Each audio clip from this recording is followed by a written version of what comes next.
Welcome to the American College of Surgeons from the Frontline Surgeons' Voices. With me today is the voice of a very well-known, internationally recognized colorectal surgeon, Professor Camilla Roslani, who is professor and senior consultant colorectal surgeon, head of the Department of Surgery and the Faculty of Medicine at the University of Malaya. She is also president of the College of Surgeons, the Academy of Medicine of Malaysia, and president of the Asia Pacific Federation of Coloproctology. From our perspective, very importantly, Professor Roslani just became an honorary fellow of the American College of Surgeons. Congratulations and welcome, April. Thank you very much, Steve. It's a pleasure to be here. Well, thanks so much for taking this on. I know you've got your plate full with all of the titles that I just reviewed, and you've got a lot of things to be doing, not to mention the time difference between the US and Malaysia. So my first question, Professor Roslani, is what was it like being inducted in a virtual ceremony? You have other honorary fellowships and memberships and appointments, and they've all been done, as far as I know, in person with lots of pomp and circumstance. And how was it experiencing your honorary fellowship in a virtual program? Well, firstly, thanks again for the incredible honor. I think it was something that was unexpected, but very much welcome. And I think it wasn't just an honor for me, but I think it was an honor for the whole Malaysian surgical fraternity and indeed the whole country. You'd be amazed at how many well wishes I received from around the country after this was announced. So, you know, it was, I was looking forward to it and interested to see how the American College would deliver this virtual convocation. And I have to say, it was done extremely well. Although I couldn't be there in person, I did feel part of the whole ceremony. And I think it was a really nice touch to get all the honorary fellows to give their greetings in their own languages and have us all in a sort of a montage on the screen. So although it was a shame not to be able to be there physically, I certainly felt very welcome and very much part of the whole ceremony. Well, we're thrilled that you are an honorary fellow, and we on this side of the world know that it's a very well-deserved recognition. You've certainly earned it.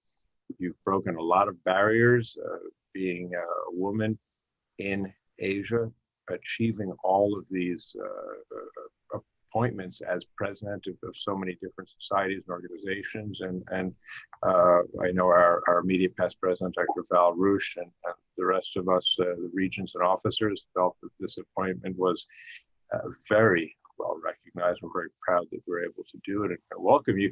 One of the nice things at the ACS about being an honorary fellow is once we do go back to in-person ceremonies, you're always welcome and recognized, and you sit up on the dais, on the podium with the other honorary fellows and get introduced. So although not necessarily inducted, you'll at least have that chance. So you mentioned that there was a lot of recognition, deserved recognition throughout Malaysia. How do you think that will impact the participation of surgeons from Malaysia in the ACS in the future? Well, I've certainly seen, even in the past few years, there's been rising interest in participating in the activities of the American College of Surgeons. And I believe now there's about 30 or so fellows of the American College of Surgeons based in Malaysia. And so, you know, I think that's in large part due to the reach of the college and conversely, because of the pandemic restrictions, I think that's the reach has gone even further because of all the virtual activities that are easily accessible by us from this part of the world.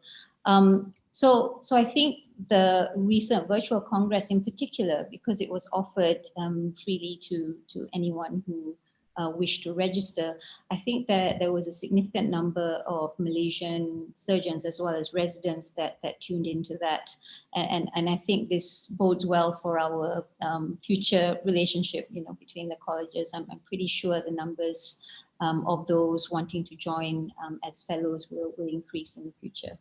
So let me ask you another question or two. You were part of a recent publication we had looking at women's contributions in colorectal surgery. Did you have women as role models when you were training as a medical student? So I actually, my undergraduate training was actually in the UK. But interestingly enough, within the surgical fraternity, I did not come across a single female surgeon during that time. In fact, the first time I came across a female surgeon was back in Malaysia when I undertook my general surgical residency. So one of the breast surgeons was actually a female. And so she was really the first person that I looked to and sort of saw, okay, this is somebody that I could aspire to. And since then, for my training, both as a general surgeon and as a colorectal surgeon, I've had very few interactions with female surgeons. In Singapore, where I think that was the first time I met you, there were 2 colorectal surgeons who were female there. And again, they were the only colorectal surgeons that I saw during my training. Up until probably about a year or 2 ago in Malaysia, there were only 2 female colorectal surgeons in the whole country. So, you know, not a lot of role models, I have to say. Well, you are now the role model. As I mentioned, the fact that you've achieved the presidency in multiple, not one, but multiple prestigious organizations, I would hope is giving other women the idea to aspire to role model themselves on you. Are you finding that happening with the med students and trainees? Yes, definitely. We've been running this survey amongst residents, so those who are in the general surgical program, sort of asking them what subspecialties they envisage themselves pursuing. And what has been very gratifying to see is that even amongst the female residents, I think about nearly half of them are considering colorectal surgery as their subspecialty. So we're pretty much on par with the breast surgeons now. Well, that's fantastic, and that is in large measure, if not exclusively, due to your efforts and the example that you've set. What's attainable, breaking the, as what I've heard referred to as the glass ceiling. There is no ceiling. You can do whatever you like. Is fantastic. You've been president during this pandemic. You saw the way the American College of Surgeons has responded. What's gone on in Malaysia with your various societies, as well as with the Asian societies? So it's been a challenging time. We have had pretty much a national response to the pandemic. There's been a lot of direction and leadership from the federal government, and they've worked very, very closely with the Ministry of Health, as well as actually with the Academy of Medicine. So they take advice from the experts as well. And so the response to the pandemic has been pretty much in line with what the evidence base as it evolved has suggested. Unfortunately, in terms of activities and events, that has meant that during the period of the movement control order, we've actually had to cancel or postpone many of the usual activities. Certainly, we were busy sort of mounting the response because, as you know, in Malaysia, that there are still many areas, many underserved areas. So when you superimpose that with the increased response needed by the pandemic, it's been quite challenging. We've had to relocate staff, retrain staff, etc. Very, very much in line with what's been happening around the world. So from the college perspective, we had to make the difficult decision to actually cancel our Congress for this year because many of our members were actually having their hands full providing the response to the pandemic. But since then, what we've had to learn pretty much on, I've heard the phrase virtual conferencing on steroids. Yeah, we kind of had to acquire the skills to do that.